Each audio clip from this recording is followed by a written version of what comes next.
Hello everyone and welcome to Creative Instruct. My name is Vlad and I'm a UX UI designer and mentor within the community. Glad to have you on this channel.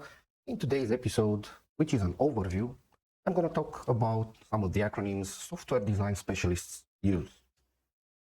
By the end of the video, I hope to answer a couple of questions I often hear from my students, friends or coworkers that are in other departments or in other lines of business.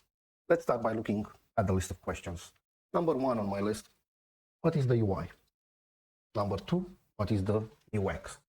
Third, what is the job of the UI designer and the role of the UX designer? Because you'll see those are different individuals. Fourth, what means CX? And this one is new to you. Feel free to follow. Fifth, why does it matter for businesses? As businesses started to invest more and even make UX part of their operations model. In order to make things easier for you to follow, I prepared 3 diagrams. Let's start by looking at the first one.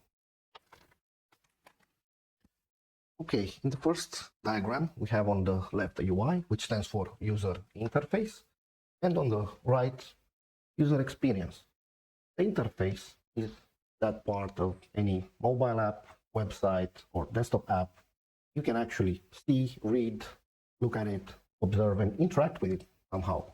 You can click, double click, you can drag and drop, scroll, zoom in, zoom out, tap, select and deselect. Sometimes you'll hear specialists referring to it as the GUI, which stands for Graphical User Interface. It's the layer closest to us as end users, and it's the way in which we can give commands to that application. The UI will typically consist of several tiny elements. Let's think of any website out there. It will have a logo, and logo it's part of their branding, and in the best case scenario, also part of the main navigation. Because if you click on the logo, you can return to the home page. Second, I mentioned main navigation. So a menu will be displayed in order for us to access other pages. Navigating will be done also through links and buttons. And talking about menu, links, and buttons, definitely we need some kind of text. Specialists refer to it as typography, the rules that apply to text, titles, subtitles, paragraphs, and labels that you'll also find in forms. We want to fill in some orders, make a reservation, leave a comment, or give a rating, and this is done through form controls. Things don't stop here. Icons are part of many websites and mobile apps nowadays. Images and videos, or sometimes illustrations, those are to spice up content, promote products. Moving on, there will be lists, scrolling lists, drop-down lists, tabs. And if you ever worked with Microsoft Excel or Google Spreadsheets, there's tables and charts which help us present in a visual or nice way large amounts of data. Now, I think we'll stop here and you can guess the role of the UI designer. His job will be to actually make all of these elements play nice together and coexist. He will apply the UI principles and proper visual treatment to these elements in order to make things look appealing. By visual treatment, I mean spacings, sizings, alignments, colors.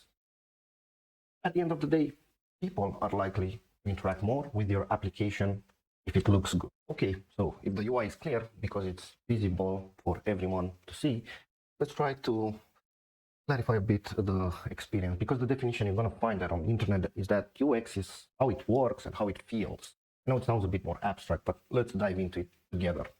Imagine that you're looking to buy a blue t-shirt and one of your friends shares with you a link to a website. You enter the link in the address bar, hit enter, only to see that the website takes a lot of time to load, or it to return you a message that service is temporarily unavailable. How would you feel? Probably a bit upset, and I feel that you lost a couple of precious moments. When an application or website is slow to respond, we say it has a performance issue. So, performance. And again, if it doesn't deliver the content it promised or that you expect, it has a reliability issue. When sometimes it works, and sometimes it doesn't work, then we say it's not reliable. Moving on, you don't give up and you find different website, and this one loads. And the navigation seems to be all over the place. Search bar is not there. You want to perform a quick lookup for a t-shirt because you're already delayed. How would you feel? Probably a bit puzzled and confused.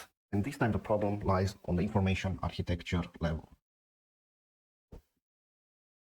So when the application is poorly organized, the structure is not there, the information architecture could use some improvement. If the labels are a bit weird, they don't make a lot of sense, has some strange wording, many abbreviations, jargon. In that case, the problem is with the UX writing.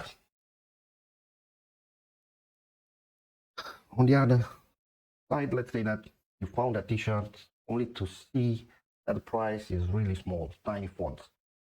The price is quite important, and for people like us that have some sight problems at a certain age, or eyes are not what they used to be, that's not very pleasing, not very comfortable. In that case, the problem is at the usability and accessibility levels.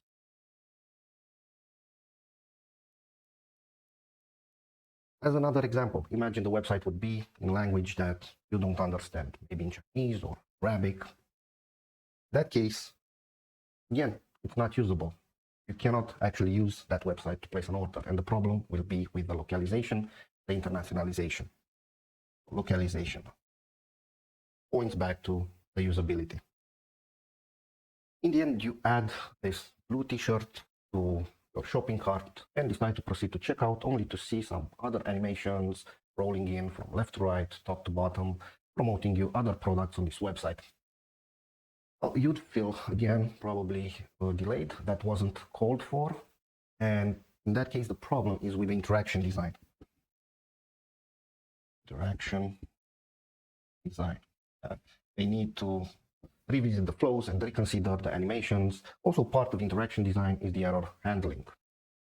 Last on my list, you decide to place there your personal data in order for them to deliver it to your address, make the payment. Soon to realize that your data was stolen, so your credit card is now compromised. How would you feel about that? Probably very angry or scared, not pleasant feelings. And you don't need an expert to tell you that the problem is at the security level. UX aims to understand how the user feels before, during, and after interacting with the product. UX is not only one thing, it's going to be the sum of several parts, different fields and areas of expertise, and good or bad, UX is going to be there, which brings us to the role of the UX designer. The job of the UX designer is aim for the best possible experience. They will have to collect data, talk with users, transform data into valuable insights that drive the product design and development. Collaboration is key, and they will need to communicate and keep in touch with different stakeholders. And by stakeholders, just to name a few, think of product owners, UI designers, content writers, developers, security experts, information architects, and the list will go on, depending on the size of the team. Another important note here, because I've seen several designers making this mistake. Don't believe that UX is a bunch of sketches, wireframes, prototypes, not even the research itself or personas that you're going to build. If you don't know what these are yet, feel free to subscribe, and we're going to talk in other episodes. Those are, simply put it, some deliverables that are going to be achieved in the UX process, but they're not the UX itself. Moving on to our second diagram.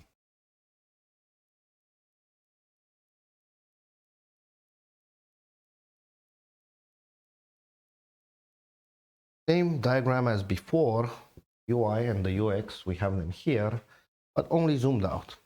This time, we're talking about the customer experience. And customer experience goes beyond the digital environment and usually will be applied in large business. When the business is a small size or a medium-sized business, the customer experience can overlap the UX. But let's think of a company that employs hundreds or even thousands of people. So that company will have employees in large numbers. Another thing, that company has products and services, so several products, services. It will have offices, stores, maybe restaurants or warehouses, hotels, depending on the profile of the business. So physical locations. It will also have different activities in what it means: marketing, branding, advertising, PR. So things don't stop here, because this type of company has not only one application but several. So an ecosystem of apps. And to make things more interesting, let's say it also has social media presence.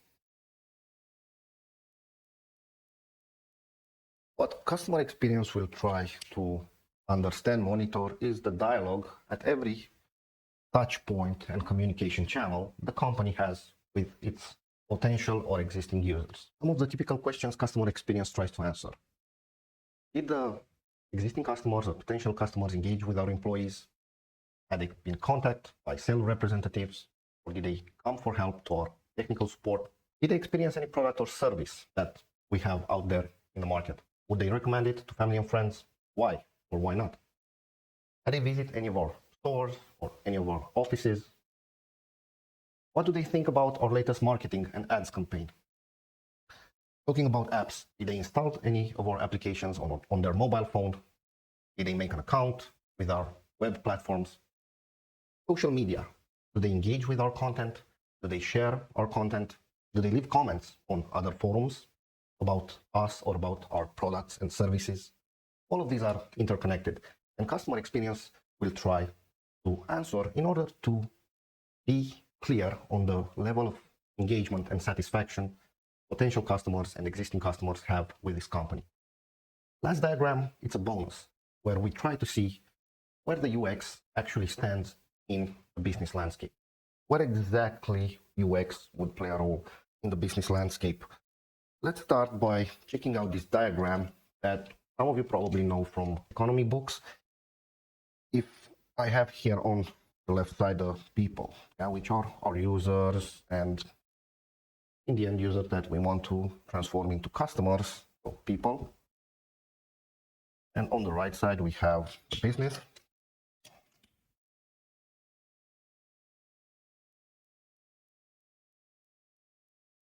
It's obvious that the business will try to deliver products and goods and satisfy customers' needs and wants. That's a basic rule. Well, nowadays we have technology into play, and technology's key will facilitate this exchange. Both customers and business have access to technology. Yep. We step in as experts and try to place our product. If we manage to deliver a product that will live somewhere in this area, it's technologically possible, and the customers, the people will love it. So we say that it's desirable.